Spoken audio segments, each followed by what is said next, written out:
The smoke tastes like copper and ash. I'm crouched behind the remnants of what used to be a bakery on Wilhelmstrasse, and the air is so thick with burning debris that every breath feels like swallowing razors. April 28, 1945. Berlin is dying, and I'm watching it happen in real time. My chrono device pulses against my wrist. 3 short vibrations, the signal I've been waiting for. Somewhere in this collapsing city, there's a girl carrying information that could rewrite everything we think we know about the end of this war. Her name is Greta Haas, 17 years old, and according to the fragmented intelligence I received before jumping, she's about to make a decision that will cost millions of lives or save them. The problem is, nobody knows which. I adjust the collar of my coat and move through the rubble. The streets are a labyrinth of destruction. Soviet artillery pounds the city center, each explosion a thunderclap that shakes the ground beneath my feet. I can hear them, the Katyusha rockets screaming overhead like banshees. The Third Reich's death rattle is deafening. A woman stumbles past me, her face gray with ash, clutching a child who can't be more than 5. She doesn't even look at me. Nobody does. In the apocalypse, strangers are just ghosts passing through the same nightmare. I pull the photograph from my pocket, the only image I have of Greta. Dark hair, intelligent eyes, a slight smile that seems out of place given what I know is coming. She was a secretary at the Reich Chancellery, low level, invisible. The kind of person who could move through rooms without being noticed, who could hear things she shouldn't, who could carry secrets that would make generals weep. My contact in this timeline was supposed to meet me at Potsdamer Platz, but the entire district is an inferno. The station's been bombed to hell, and what's left is a twisted cathedral of steel and stone. I check my chrono device again.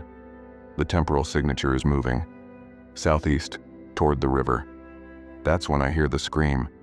It cuts through the artillery fire, sharp and desperate. Female. Young.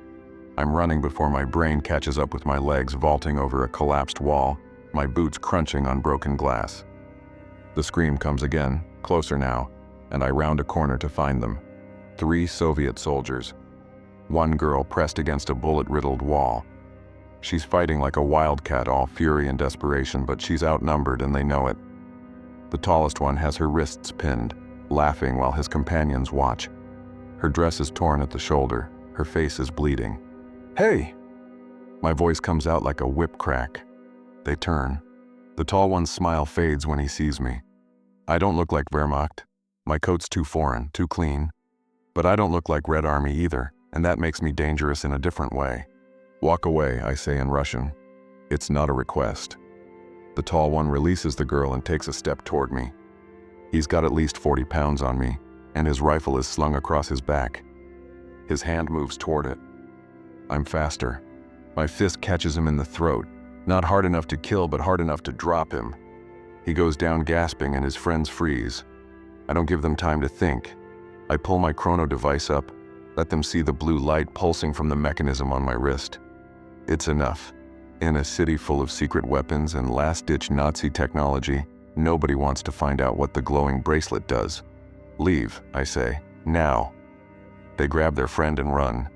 The girl is still against the wall, breathing hard, her eyes wide with shock and adrenaline. She's looking at me like I'm either her salvation or her next nightmare, and she hasn't decided which yet. "Are you hurt?" I ask in German.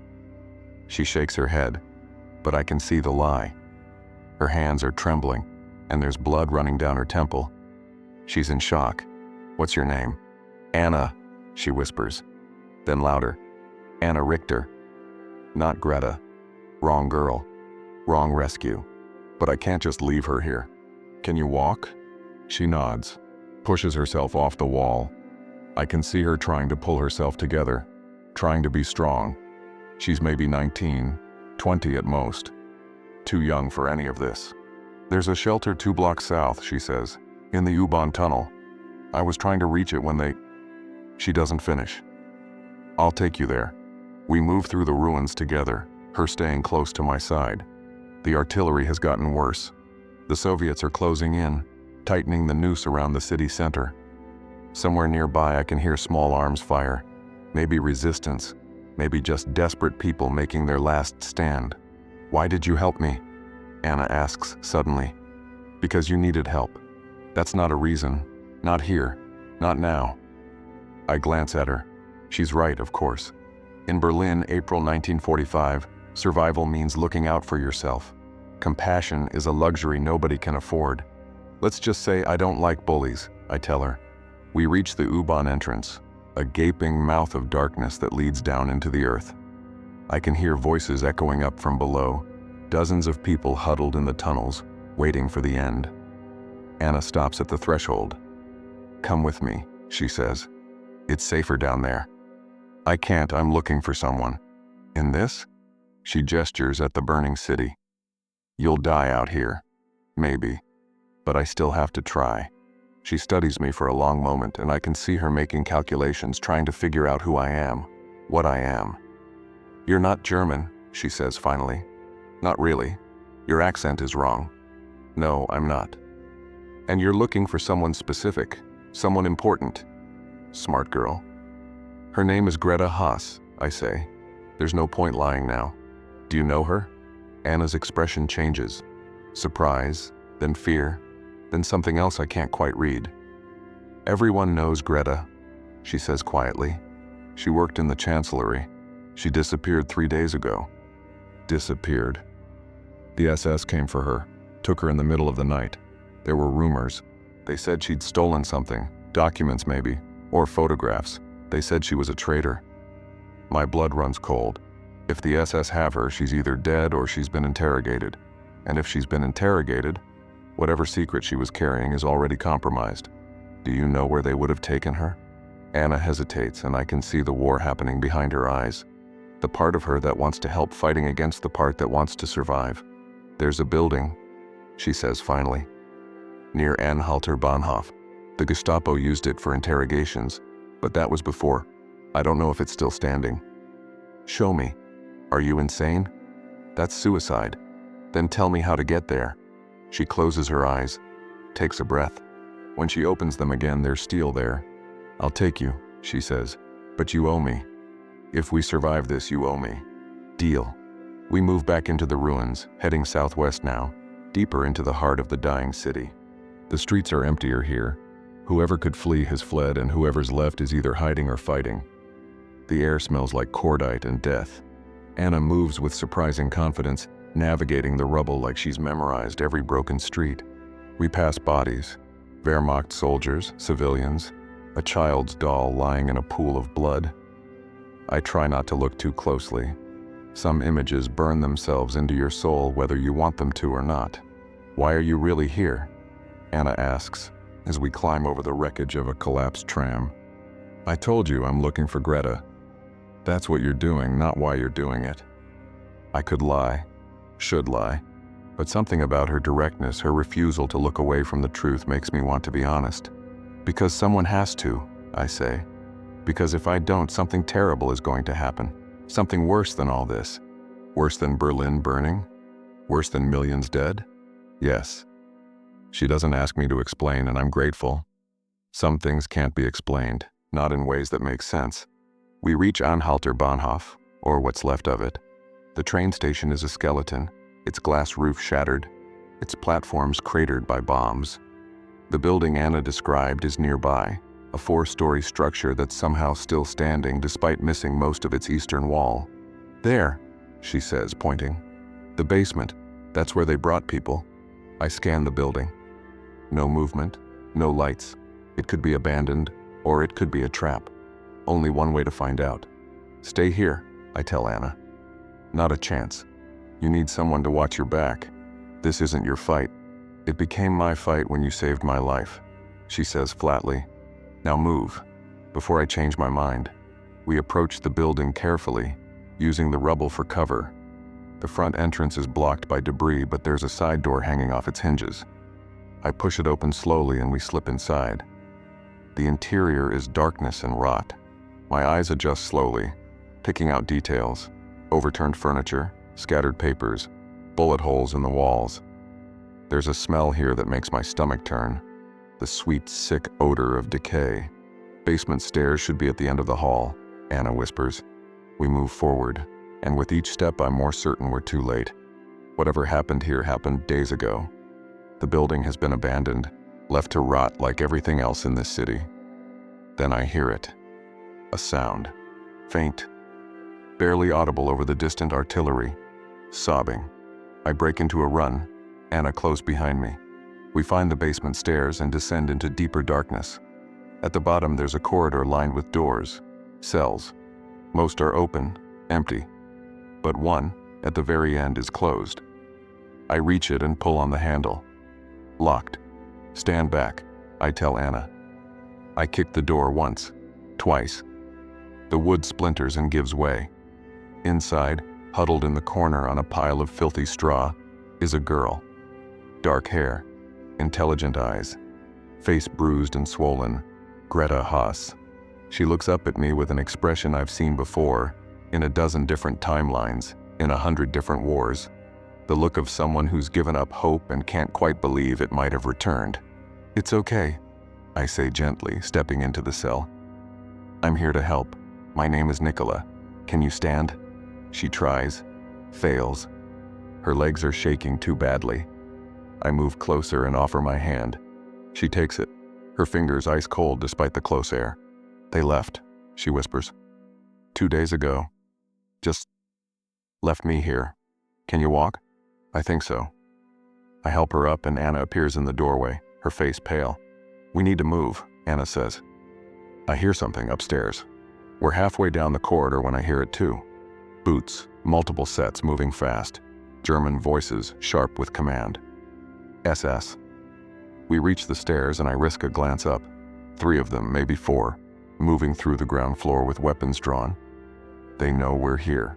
Back, I hiss. There has to be another way out. We retreat into the basement, and I scan desperately for options. There, a window, high on the wall, barely wide enough for a person. It leads to some kind of ventilation shaft. There, I tell Anna. Help me. We drag a table underneath the window. I boost Anna up first, then Greta. They squeeze through and I'm about to follow when I hear boots on the basement stairs. Halt! I don't halt. I jump, grab the window frame and pull myself up. A gunshot cracks behind me, and I feel the bullet pass close enough to feel its heat. Then I'm through, crawling through the ventilation shaft after the girls. We emerge in an alley behind the building. The air tastes like freedom, if freedom can taste like smoke and ash. Greta is leaning against Anna, barely able to stand. I take her other arm and we move. Behind us, I can hear the SS soldiers shouting, organizing a search. We don't have much time. Where do we go? Anna asks. Good question. The city is surrounded. The Soviets are coming from the east, the Americans from the west. There's nowhere to run, nowhere to hide, except the river, I say. I know someone with a boat. If we can reach the spree, we might have a chance. We run. Or rather, I run, and the girls stumble along with me, pushing through exhaustion and pain. Greta is whispering something, over and over, but I can't make out the words. We reach the riverbank just as the sun begins to set. The spree is dark, choked with debris and ash, and there, hidden beneath an overpass, is exactly what I hoped to find. A small motorboat, covered with a tarp. How did you know? Anna asks. I'm good at my job. I uncover the boat and help the girls aboard. The engine coughs, sputters, then roars to life. We pull away from the bank just as I see flashlights sweeping the shore. The SS, still hunting. We motor downstream, keeping close to the shadows. The city burns on both banks, a funeral pyre for an empire. Greta sits in the bow, staring at nothing, her eyes hollow. Greta, I say gently, I need you to tell me what happened. What did you take from the chancellery? She doesn't respond immediately. Then slowly she reaches into her dress and pulls out a small leather folder. It's water-stained, crumpled, but intact. Photographs, she whispers. And a list. Of what? Names. Allied names. Americans. British. High-ranking officers. She looks up at me, and I see tears cutting through the dirt on her face. They were working with us. With the Reich. Feeding information. Sabotaging operations against Germany. Traitors to their own side. My stomach drops. This is worse than I thought. Far worse. How did you get this? I was copying documents for Bormann. I saw the file, realized what it was.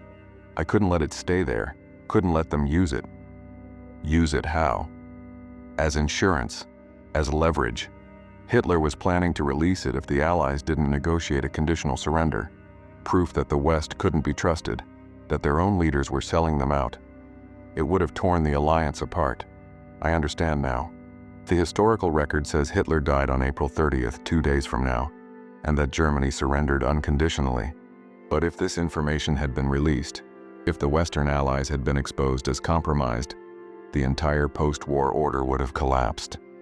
No Marshall Plan, no NATO, no Cold War détente. Just chaos, suspicion, and probably World War III within a decade. Greta stole this file to prevent that, and now she's paying the price. They tortured you, I say. It's not a question. She nods. They wanted to know who I told, where I hid the copies. I didn't tell them anything. I couldn't. Anna is staring at Greta with a mixture of horror and awe. You're the reason they're looking for her, she says to me.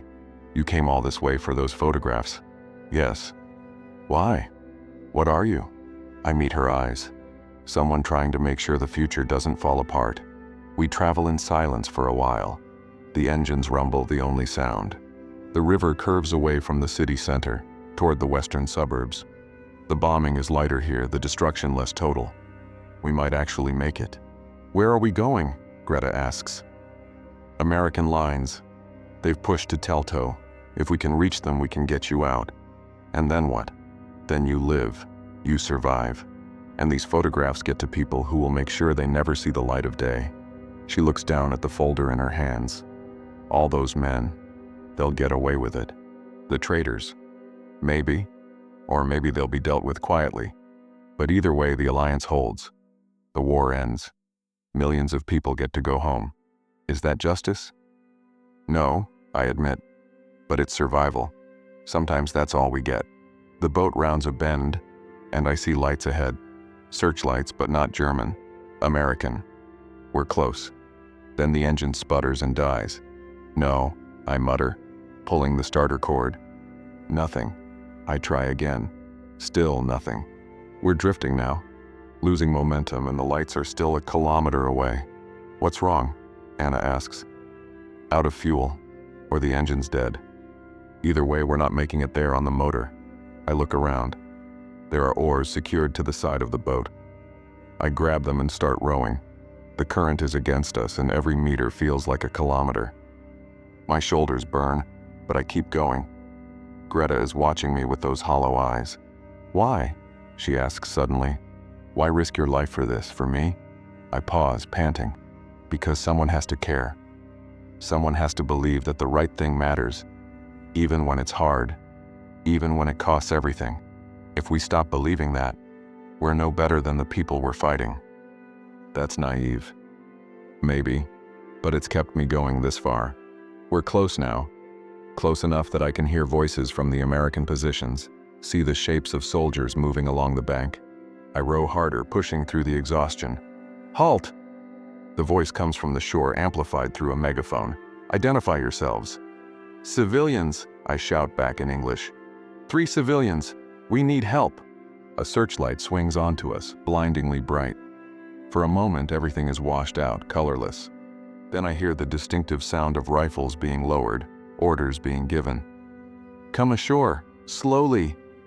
I guide the boat to the bank, and hands reach down to help the girls up. Anna first, then Greta. A young American soldier, can't be more than 20, offers me his hand. You folks okay? He asks in accented German. We will be, I say. They lead us to a makeshift command post, a tent set up in someone's backyard. A captain approaches, middle-aged, professional, his eyes taking in every detail. Who are you people? Refugees, I say. From the city. We just want to survive. He doesn't quite believe me. I can see it in his eyes, but he doesn't push. Not yet. You'll need to be processed. There's a refugee camp 15 kilometers west. We'll arrange transport. Captain, I say carefully. The girl, Greta, she has information, important information, about German intelligence operations. She needs to speak with your intelligence officers. His attention sharpens. What kind of information? The kind that could change the war. He studies Greta, who's standing silently, the leather folder clutched to her chest. Then he nods. I'll make a call. Wait here. He walks away, and for the first time in hours I allow myself to breathe. We made it. Against all odds, we made it. Anna touches my arm. You're leaving, aren't you? Yes. Where will you go? Somewhere else. Someone else. She doesn't understand, but she doesn't ask for clarification. Instead, she leans up and kisses my cheek, brief and soft. Thank you, she whispers. For everything. Take care of her, I say, nodding toward Greta. She's going to need a friend. I will. The captain returns with 2 other men in civilian clothes. Intelligence, definitely. They approach Greta carefully, speaking in low, reassuring tones. She looks back at me once, a question in her eyes. I nod. It's okay. You're safe now. She turns away and begins to talk. I slip away while they're distracted, moving back toward the river. My chrono device is pulsing again, stronger now. The temporal window is opening. Time to go home.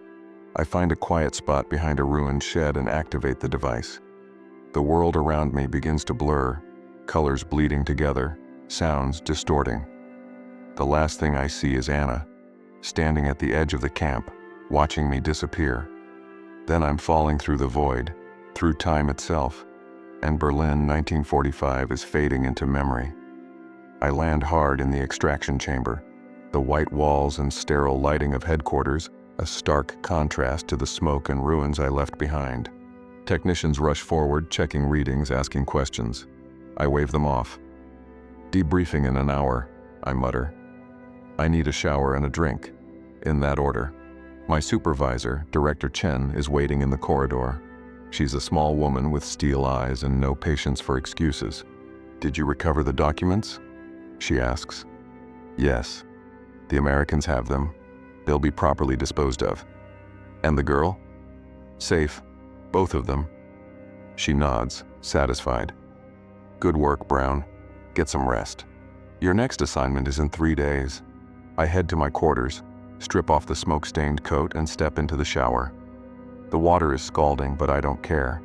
I stand there for a long time, watching the grime and ash swirl down the drain, trying to wash away the memories of a burning city. But I can't. They're part of me now, like all the others.